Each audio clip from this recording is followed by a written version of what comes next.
Do you know that feeling? The moment your head hits the pillow, but your brain refuses to switch off. You replay every conversation, decision, and awkward moment from the day over and over again.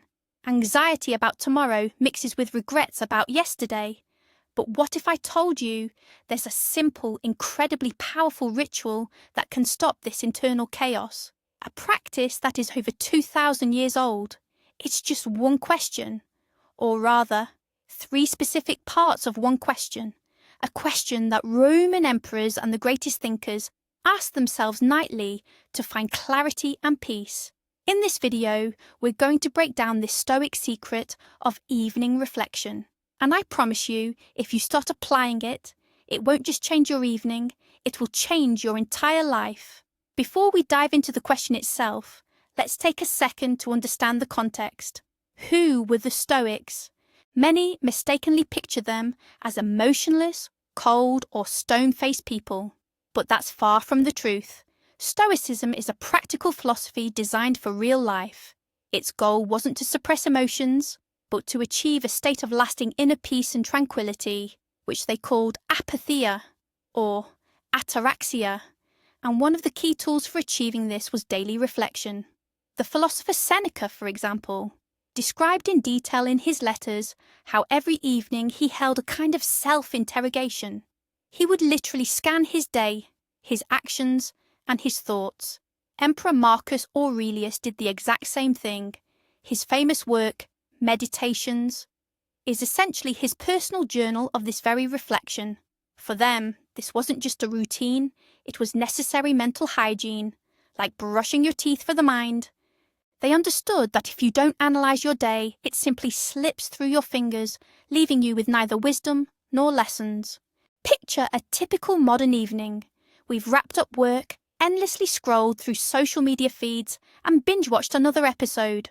Our brains are completely overloaded, drowning in information, fleeting impressions, and everyone else's opinions. We go to bed, but the mind keeps churning, trying to process all that mental junk. We worry about what the boss said, whether we replied correctly to a text, or if we forgot something crucial. This relentless flood of thoughts is the root cause of chronic stress and poor sleep. The Stoics would call this a life without a rudder, a state where external events completely dictate our internal condition. They proposed a simple antidote. At the end of the day, deliberately turn your focus inward, not just recalling the day, but analysing it with a specific intention. The goal is to separate your reactions from the events themselves, to understand where you acted in alignment with your core values and where you fell short. This is the starting point of an intentional life, where you become the captain of your own ship, not just driftwood tossed around in the raging ocean of circumstance. This entire process begins with establishing the right atmosphere. You don't need candles or incense, though they certainly wouldn't hurt. All you actually require is 5 to 10 minutes of complete silence, a window of time when absolutely no one will interrupt you. This is your personal trial of the self, as Seneca called it, but don't let that phrase scare you off. It's not meant to be a cruel tribunal. Rather, think of it as a wise and benevolent mentor reviewing your actions. The key here is honesty. Unflinching yet compassionate honesty. You are not attempting to justify yourself, nor are you trying to drown yourself in guilt. Your sole task is to become an objective observer. Imagine you are watching a short film about your day, and your only goal is to document the facts. What happened? How exactly did you react? What emotions did you experience? This initial step, simple observation, already lowers the intensity of your emotions and gives you much needed perspective. You stop being a participant in the drama and become a member of the audience. It is only from this detached position that the real work of self-improvement truly begins. The first part of the Stoic reflection goes like this. What did I do wrong today? That sounds a little intimidating, doesn't it? Our brains are hardwired to instinctively recoil from acknowledging our own mistakes. But the Stoics were wise enough to know that true growth is impossible unless you first confront your own shortcomings. Starting with the negative isn't about wallowing in self-pity or spiraling into depression. Quite the opposite. Think of it as psychological surgery. You have to locate the infection, make the incision, and then clean the wound before true healing can begin. Here, we analyze reactions driven by forces like anger, fear, envy, or plain old laziness. Maybe you lost your temper while waiting in line, or snapped at a loved one.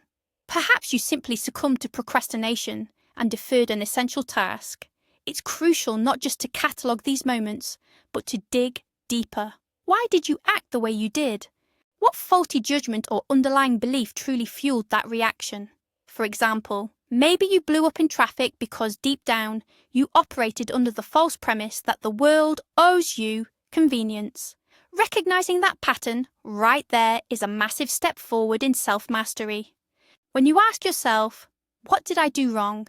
The crucial first step is to completely eliminate self-recrimination. The goal of Stoic reflection isn't punishment, it's learning.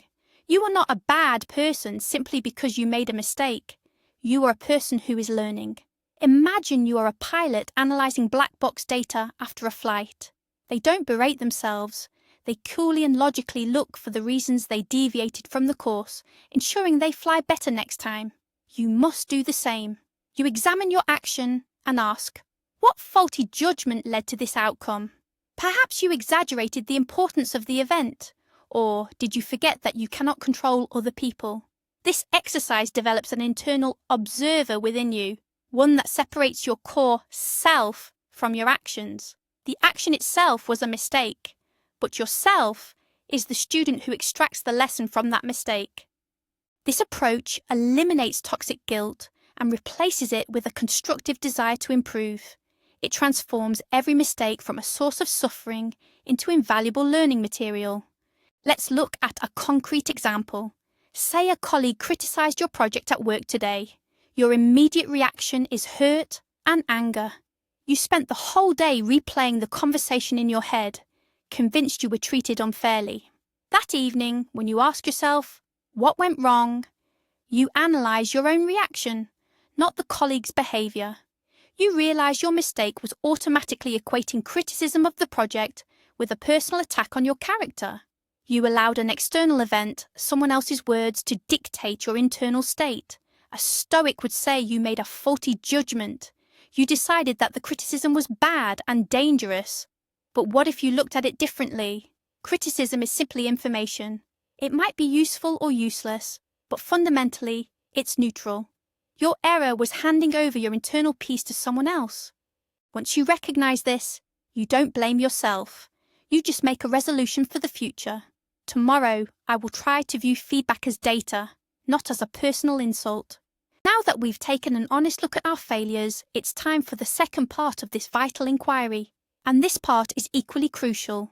It asks, what did I do well? If the first step is error correction, the second is solidifying our successes. Our brains are naturally wired to focus on the negative, a tendency known as negativity bias.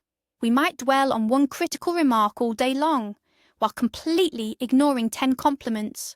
This is precisely why the Stoics deliberately included this element in their daily reflection. It's essential for balance and to prevent us from sinking into despair.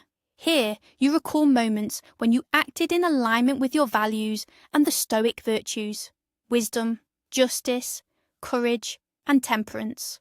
Perhaps you held back a harsh word, even though you desperately wanted to say it. That is temperance.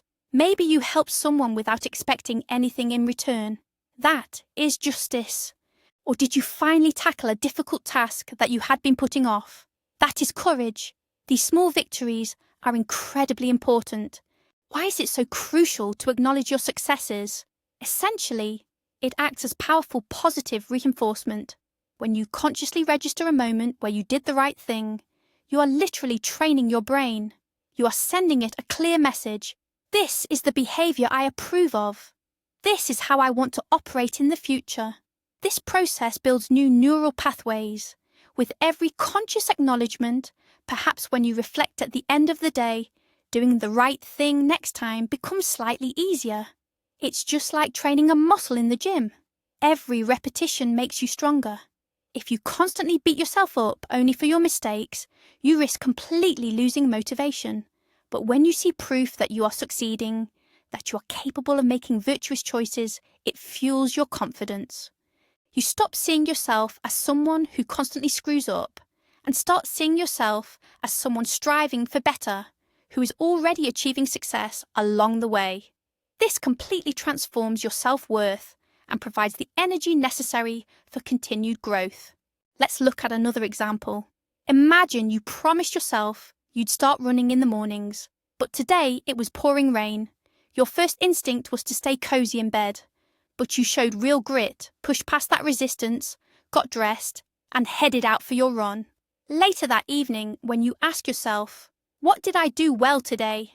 you absolutely must acknowledge this moment. Don't just say, "I went for a run." Instead say, "I demonstrated willpower and didn't give in to a moment of weakness."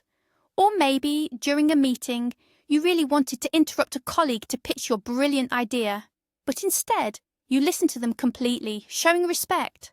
That's a clear display of temperance and fairness. Make a note of it. Tell yourself, "In that moment, I acted like a reasonable and mature adult."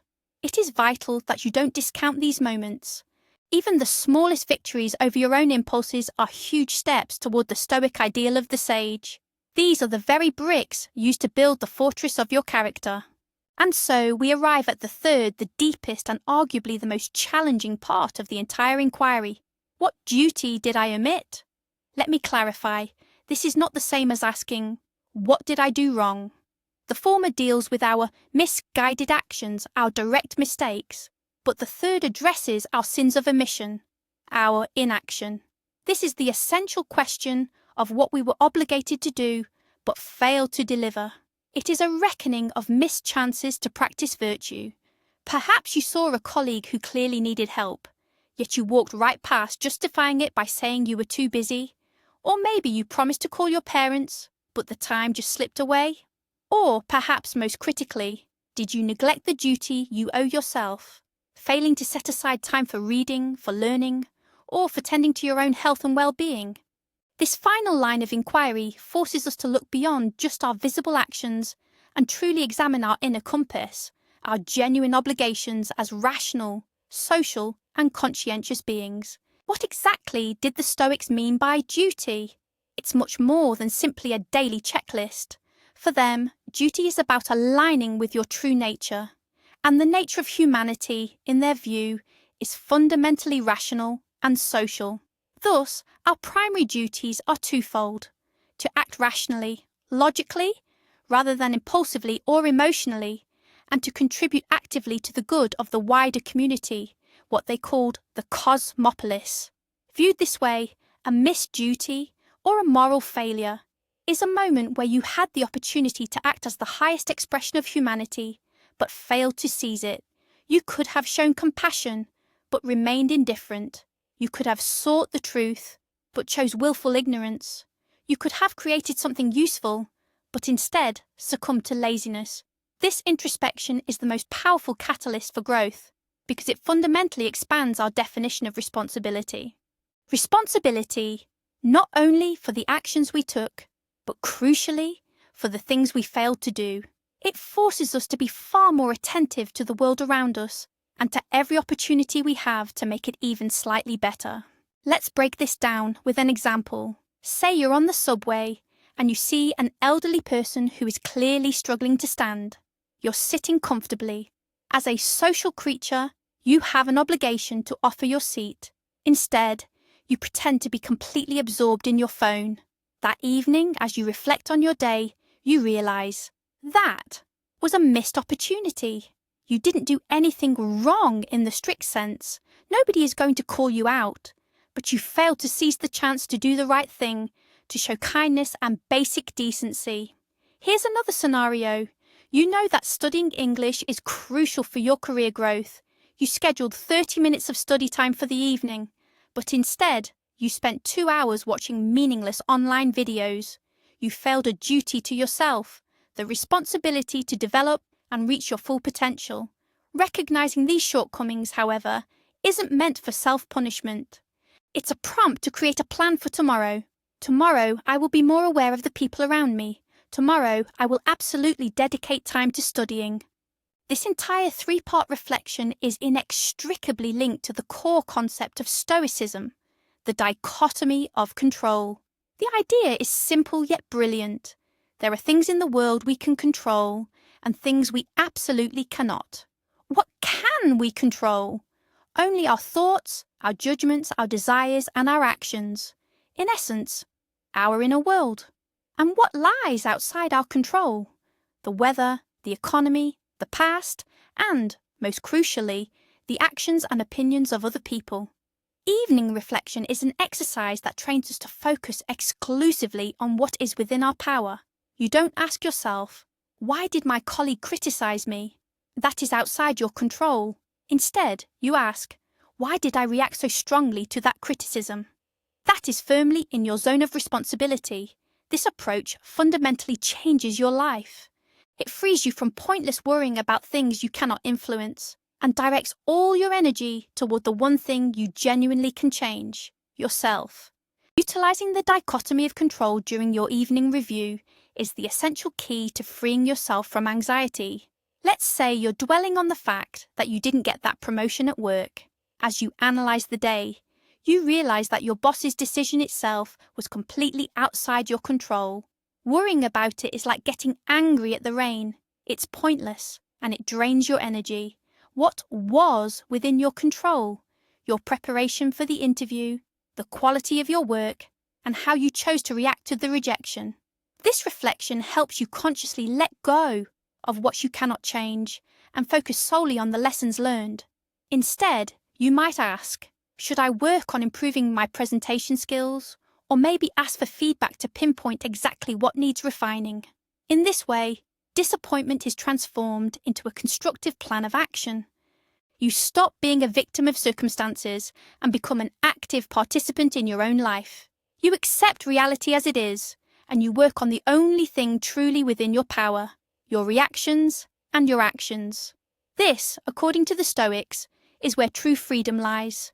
How do you maximize the effectiveness of this practice? Get ready to write this down. Yes, seriously. Grab a notebook and pen, or just open the Notes app on your phone. The simple act of transferring your thoughts onto paper or screen has a truly magical effect. It slows your mind down, forcing you to formulate your ideas clearly and systematically. The great emperor Marcus Aurelius didn't just ponder these ideas. He kept a journal, which we now know as meditations. This was his essential tool for nightly reflection. You don't need to write long, drawn-out essays. 3 short lists are more than enough. Mistakes, successes, and omissions. Next to each item, briefly write down the lesson you learned and what you intend to do differently tomorrow. Maintaining this type of journal creates a tangible record of your progress. In just a month, you can look back and clearly see how your reactions have changed and which mistakes you've completely stopped making. This is incredibly motivating and proves definitively that your efforts are not in vain. Think of this as your personal logbook on the journey toward your best self. The most crucial point is that your evening reflection shouldn't just be an intellectual exercise. Its ultimate goal is action. It's the essential shift from analysis to synthesis, from mere thought to concrete behavioral change. As you conclude your evening debrief, formulate one simple intention for the coming day. Skip the global ambitions like trying to become a perfect person. Instead, pick something small, specific, and actionable. For instance, if you snapped at a loved one today, your intention might be, tomorrow, when I feel irritation bubbling up, I will take a deep breath before responding. If you missed an opportunity to help someone, tell yourself, tomorrow, I will be more mindful of those around me and offer assistance to at least one person.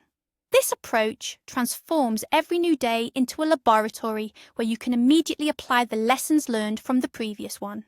Life ceases to be a series of random events and instead becomes a deliberate process of self-improvement.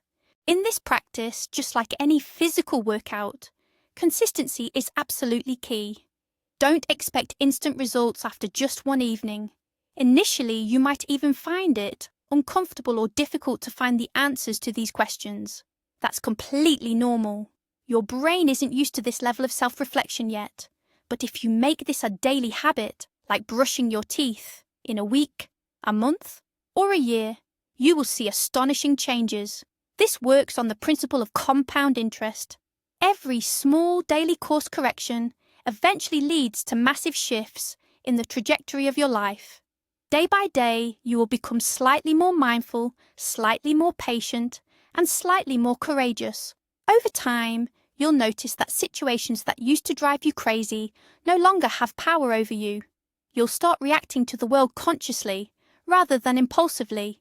And all of this is the result of a simple 5-minute bedtime ritual. Let's bust a popular myth right away.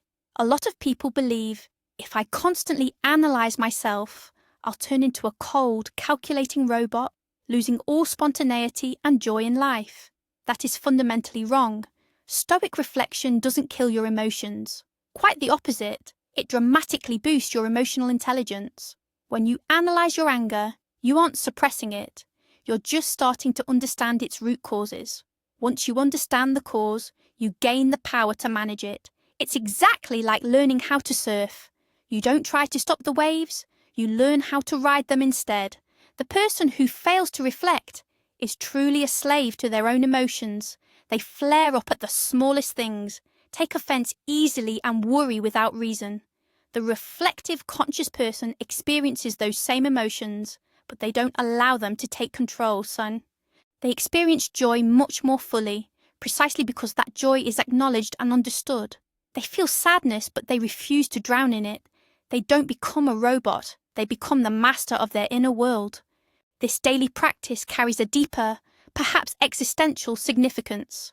The Stoics often reminded themselves of life's brevity, using the practice of memento mori, remember you must die. Evening reflection is, in a sense, memento mori in miniature. Think of each day lived as a self-contained small life. It begins in the morning and concludes in the evening. By analysing the preceding day, you are essentially summarising that small life. You ask yourself, did I live this day with integrity? Did I make the most of it? If this day were my last, would I be satisfied with it? This perspective assigns incredible value to every single moment. It teaches us not to put life off until tomorrow. It forces you to consider what truly matters versus what is just fleeting noise or triviality. When you look back on your day from this vantage point, small grievances, anxieties, and minor failures seem insignificant. What truly comes into focus is the main question. Were you kind, honest, courageous, and rational today? So finally, what is the ultimate purpose of all this? Why go through this process every single night? The Stoics had a name for this goal, the Greek word eudaimonia. It's often translated as happiness, but that doesn't quite capture it. Eudaimonia is not some fleeting sense of pleasure. It is a state of flourishing, a completeness of being, living in true harmony with yourself and the world around you. It is the condition where you fully realise your highest human potential.